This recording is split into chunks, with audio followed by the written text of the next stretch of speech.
Hello friends. चलिए आज आपके लिए एक धांसू कॉन्सेप्ट लेके आए हैं। धांसू बोले तो बिल्कुल धांसू। यहाँ पे बात करेंगे किसका, प्रोटोप्लाज्म की अपन चर्चा करने वाले हैं। आपसे बात करी थी हमने कि आपको मैं डिफरेंसेस बताने वाला हूँ प्रोकैरियोटिक और यूकैरियोटिक का, बट उससे पहले थोड़ा सा एक छोटी सी कंसेप्ट है। चलो तो स्टार्ट करते हैं अपन ये कंसेप्ट जो है आगे की तरफ। तो यहाँ पे सबसे पहले अपन बात करेंगे उस चीज़ों का जो आपको एक सेल के माध्यम से, एक सेल जो है एक सेल रिप्रेजेंट करता है। तो उस सेल से क्या करेंगे कि सारे के सारे चीज़ों को देखेंगे। एक कोई सेल अपन सेलेक्ट करते हैं, चाहे कोई भी हो, एनिमल सेल्स हो, प्लांट सेल्स हो, कोई भी हो। उस जगह पे क्या करेंगे कि उसको आपको दिखाना पड़ेगा कि दोनों की दोनों स्ट्रक्चर, साइटोप्लाज्म और प्रोटोप्लाज्म और न्यूक्लियोप्लाज्म, तीनों की तीनों चीज़ें किस तरीके से अपन जो है वो उसको एक दूसरे के कंपेयर कर सकते हैं। तो सबसे पहले करेंगे क्या कि एक मतलब कि थोड़ा सा मैं क्या करता हूँ कि एक सेल ड्रॉ करता हूँ, और जो सेल से आपको दिख जाएगा कि हमें करना क्या है, किस तरीके से करना है। मान लो बेटा कि ये सेल है, ये सेल है, और इस सेल के अंदर क्या है, ये न्यूक्लियस है। और न्यूक्लियस के मतलब अंदर में क्रोमेटिन नेटवर्क होगा, साइट न्यूक्लियोप्लाज्म होगा, और सेल के अंदर जो है बहुत सारा सेल ऑर्गेनेल होगा, और क्या होगा, साइटोप्लाज्म। सारे चीज़ को मेंशन किया हूँ मैं। तो कंडीशन क्या होगा कि ये जो सेंटर से बीच जो डिस्टेंस है, ये डिस्टेंस जो है साइटोप्लाज्म के लिए होगा, और यहाँ से यहाँ जो तक जो होगा ये न्यूक्लियोप्लाज्म के लिए होगा। और जब दोनों के दोनों जोड़ेंगे, साइटोप्लाज्म प्लस न्यूक्लियोप्लाज्म, तो ये क्या हो जाएगा, protoplasm. It's a basic idea about a protoplasm. But अपन वहाँ पेज पे चलते हैं, और उस जगह पे आपको दिखेगा कि ये पेज पे कितनी थोड़ा सा मैं मतलब कि ये क्या हूँ कि इसको डिटेल कर दिया हूँ। डिटेल कहने का मतलब है कि थोड़ा सा इसके सबसे पहले कंसेप्ट के बारे में जैसे ही चर्चा करेंगे बाबू, तो आपको क्या चर्चा करेंगे कि कॉन्सेप्ट में क्या करेंगे। सबसे पहले अपन बात करेंगे कि सेल की कंपोजिशन क्या है। सबसे मतलब कि यहाँ ही नहीं, आपको बायोमोलिकुल्स में जाओगे तो उस जगह पे आपको सेल की कंपोजिशंस के बारे में पता करना पड़ेगा कि सेल का कंपोजिशंस है क्या। ठीक है ना। आप बायोमोलिकुल्स में डिटेल पढ़ते हो, तो वहाँ पे जाने से पहले ही अपन यहाँ पे बात कर लेते हैं। तो एक कोड मैंने जनरेट किया है, और इस कोड को आपको याद रखना पड़ेगा थोड़ा सा। मतलब कि ये कंपोजिशंस जो है आपको याद रखने में तकलीफ जाएगा, इसलिए मैंने क्या किया, उसको कोडिंग कर लिया। तो ट्रिक के जरिए आप याद रखिए क्या है कि यहाँ पे बाबू बात करेंगे कंपोजिशन ऑफ, मतलब कि कॉन्सेप्ट ऑफ प्रोटोप्लाज्म में सबसे पहले अपन जानेंगे कंपोजिशन ऑफ सेल। सेल के कंपोजिशन, सेल किस किस चीज़ों से बना होता है, और सेल में उसकी परसेंटेज कितनी होती है जिस चीज़ों से वो बना हुआ है। तो सबसे पहले अपन बात करेंगे कि यहाँ पे जैसे ही बात करते हैं प्रोटीन का, तो एक कोड कोड के बारे में मैं बात करता हूँ। कोड यहाँ पे लिखा हुआ है सारे के सारे चीज़। तो क्या मैंने कोड बनाया है कि वाटर प्रोटीन नकली है। क्या है, वाटर प्रोटीन नकली है। तो वाटर प्रोटीन नकली कहने का मतलब है बेटा कि एनएब हो गया आपका न्यूक्लिक एसिड। न्यूक्लिक एसिड बोले तो डीएनए और आरएनए, डीएनए और आरएनए। ठीक है ना। और सी कहने का मतलब क्या हो गया बेटा, सी कहने का मतलब हो गया कार्बोहाइड्रेट। क्या हो गया, कार्बोहाइड्रेट। कार्बोहाइड्रेट सी कहने का मतलब है कार्बोहाइड्रेट। और एल कहने का मतलब है, एल कहने का मतलब क्या है, लिपिड। वहाँ पे दिखता होगा मेरी ये जो है, मैं इसको इधर ले आता हूँ। वाटर प्रोटीन क्या है, वाटर प्रोटीन नकली है। वो कैसा है, मतलब कि कंडीशन वाटर जो है हर हर सेल की कंपोजिशन से बेटा, हर सेल में 70% क्या होगा, वाटर होगा। एकदम बिल्कुल। मतलब अमूमन ऑन एन एवरेज जितनी सेल की बात करते हैं, तो इससे भी ज़्यादा होता है। मतलब कहा जाता है 70 to 90% क्या होता है, वाटर होता है। जैसे बहुत सारा ऐसा ऐसा सेल है जिसमें वाटरी कंटेंट ज़्यादा है, बट ऑन एन एवरेज कितना मानते हैं, 70% each and every sales having a water. ठीक है।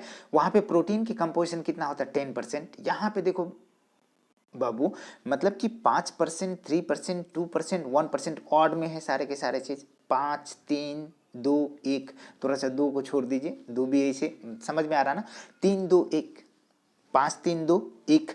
मतलब कि यहाँ पे अपन बात करें तो सबसे ज़्यादा अमाउंट में वाटर है हमारे सेल में, उसके बाद प्रोटीन है, उसके बाद न्यूक्लिक एसिड है। न्यूक्लिक एसिड कितना, 5%।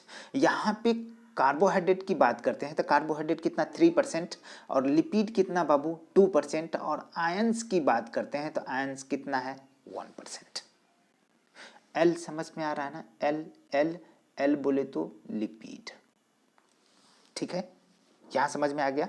और Na बोले तो न्यूक्लिक एसिड। न्यूक्लिक एसिड में हमने डीएनए और आरएनए की बात करें तो क्या याद रखोगे, वाटर प्रोटीन क्या है, नकली है। ठीक है, ये कोड है एकदम बिल्कुल, थोड़ा सा आपको जहन में रखना होगा इस चीज़ों को।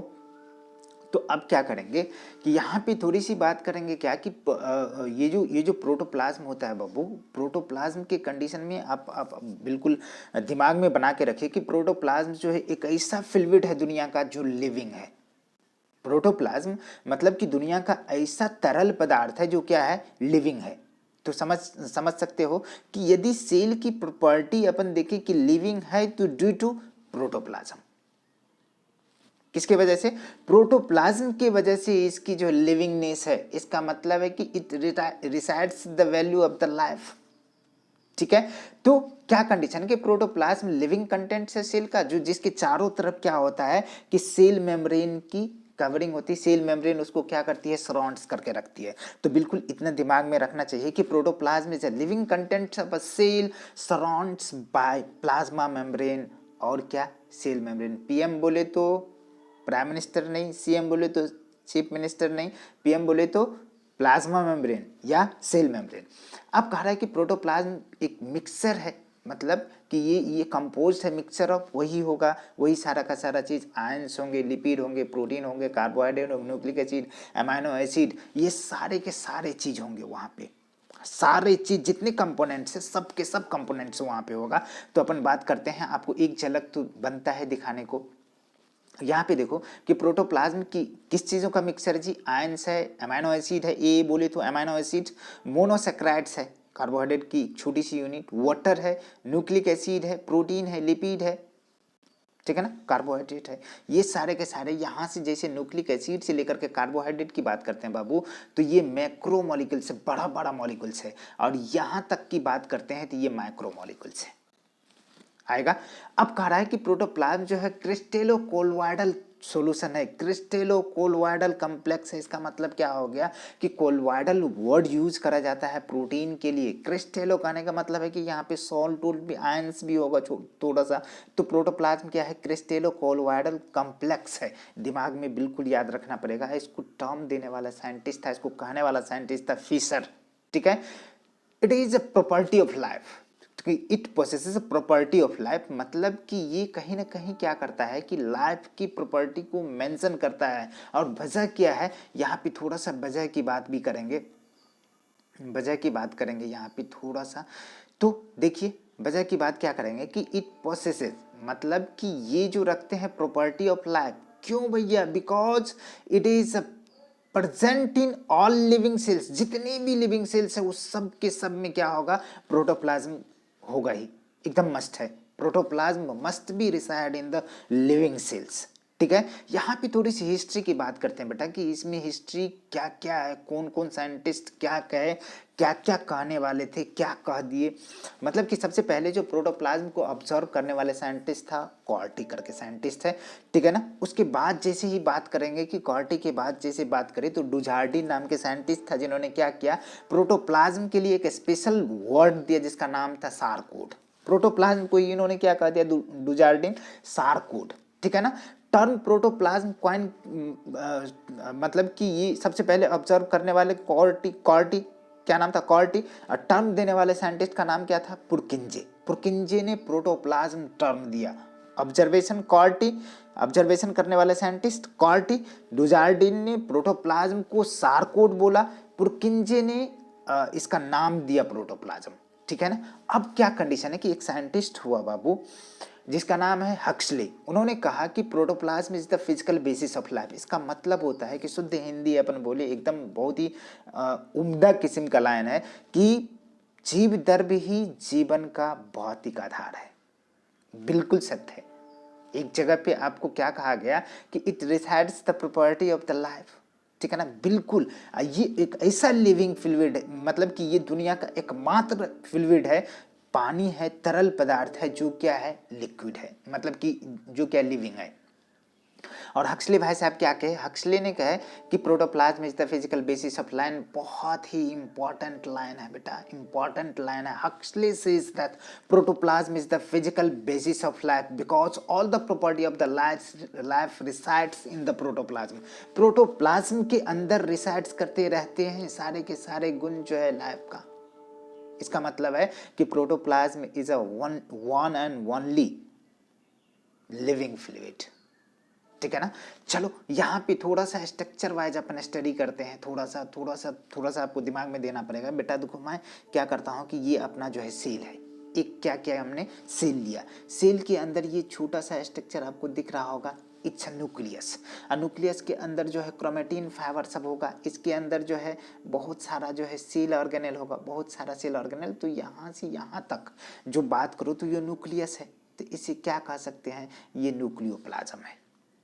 क्या है, न्यूक्लियोप्लाज्म है। और सेल के बीच में जो ये दूरी जो देख रहे हैं, न्यूक्लियस से न्यूक्लियर मेम्ब्रेन से सेल मेम्ब्रेन के बीच का जो डिस्टेंस है, दैट इज अ साइटोप्लाज्म, उसमें रिसाइड करते हैं। तो दोनों को मिला करके cytoplasm plus nucleoplasm is equal to protoplasm. क्या होगा कि cytoplasm plus nucleoplasm is equal to protoplasm. अब कह रहा है कि साइटोप्लाज्म, जो साइटोप्लाज्म के बारे में उसकी इंपॉर्टेंस के बारे में बताने वाले साइंटिस्ट का नाम क्या था, तो वॉन मॉल। क्या नाम है, वॉन मॉल। 1846 के आसपास जो उन्होंने इसकी इंपॉर्टेंस को बताया कि व्हाट इज प्रोटोप्लाज्म। ठीक है ना। Importance of protoplasm was given by von Mohl. यहाँ पे बात करते हैं कि एक थ्योरी भी प्रपोज करी लोगों ने, थ्योरी दी है जिसका नाम, मतलब कि किसने दिया, तो हर्डविग नाम के साइंटिस्ट ने क्या किया, प्रोटोप्लाज्मिक थ्योरी दिया। अब क्या कह रहा है कि जैसे अपन बात करते हैं प्रोकैरियोटिक सेल्स के बारे में बात करा जाएगा कि भैया प्रोकैरियोटिक सेल्स वैसा सेल है जिसमें मेम्ब्रेन बॉन्ड न्यूक्लियस नहीं है। इसका मतलब है कि उसमें न्यूक्लियोप्लाज्म नहीं होगा, न्यूक्लियोलस भी नहीं होगा। मतलब कि मेम्ब्रेन बॉन्ड ही नहीं तो उसमें कोई फ्लूइड को कंटेन करके रख ही नहीं सकता, उसमें बंद करके रख ही नहीं सकता है। इसका मतलब है कि in case of prokaryote protoplasm is equal to cytoplasm. इतनी बातें समझ में आ रहा कि protoplasm is equal to the cytoplasm because nuclear membrane क्या होता है बेटा, एब्सेंट होता है। प्रोकैरियोट के केस में क्या होता है, protoplasm is equal to cytoplasm, क्योंकि न्यूक्लियर मेम्ब्रेन एब्सेंट होता है जिसकी वजह से न्यूक्लियोप्लाज्म भी नहीं होता है। That's why cytoplasm is equal to protoplasm. Like बनती बेटा, लाइक सब्सक्राइब शेयर बिल्कुल करा करिए। इसके बाद जो अपनी कॉन्सेप्ट आने वाले हैं बहुत ही धांसू, और वहाँ पे डिफरेंसेस अपन पूरा का पूरा करने वाले हैं। डिफरेंस करेंगे कि what are the difference between prokaryotic cells and eukaryotic cells. चलिए